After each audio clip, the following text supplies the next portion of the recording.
আজকে আপনি জানতে পারবেন কার্লিনা এম ট্যাবলেটের ফুল রিভিউ বলতে কাজ কি, কখন এটি একজন চিকিৎসক একজন রোগীকে লিখে থাকে, কিভাবে বা কখন সেবন করতে হয়, সেবনে কি কোনো পার্শ্বপ্রতিক্রিয়া দেখা যায় কি না, সমস্ত বিষয় জানতে পারবেন আজকের এই ভিডিওটি সম্পূর্ণ বাংলায়।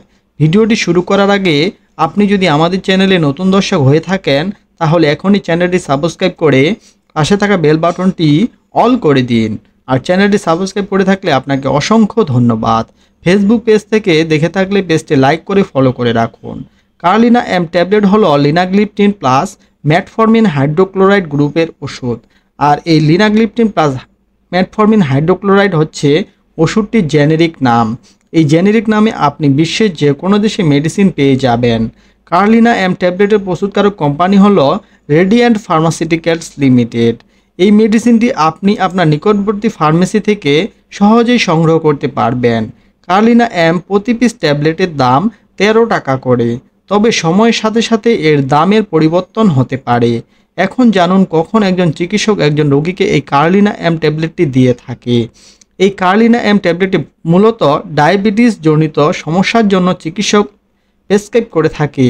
যেমন আপনার হঠাৎ ডায়াবেটিস লেভেল অনেক বেড়ে গেছে, তাহলে আপনি ডাক্তারের পরামর্শ নিয়ে সেবন করতে পারেন এই কার্লিনা এম ট্যাবলেটটি।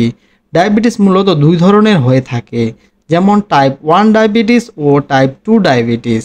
আর কার্লিনা এম ট্যাবলেটটি টাইপ 2 ডায়াবেটিস ও রক্তে গ্লুকোজের মাত্রা নিয়ন্ত্রণে খুব ভালো কাজ করে।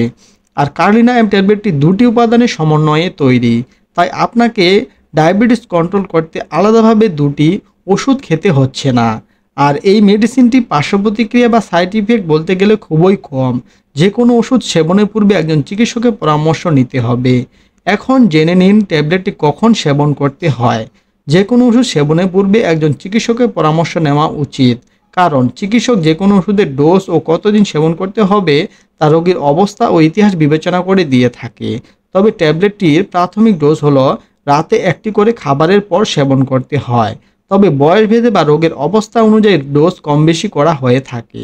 ওষুধ মানে রোগ থেকে মুক্তি পাওয়া, তেমনি সেবনে কিছু ব্যক্তিবিশেষে পার্শ্বপ্রতিক্রিয়া বা সাইড ইফেক্ট পরিলক্ষিত হয়।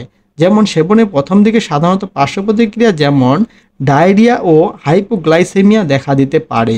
সর্বশেষ ভিডিওটি দেখে আপনি যদি উপকৃত হন তাহলে একটি লাইক দিয়ে চ্যানেলটি সাবস্ক্রাইব করে পাশে থাকুন।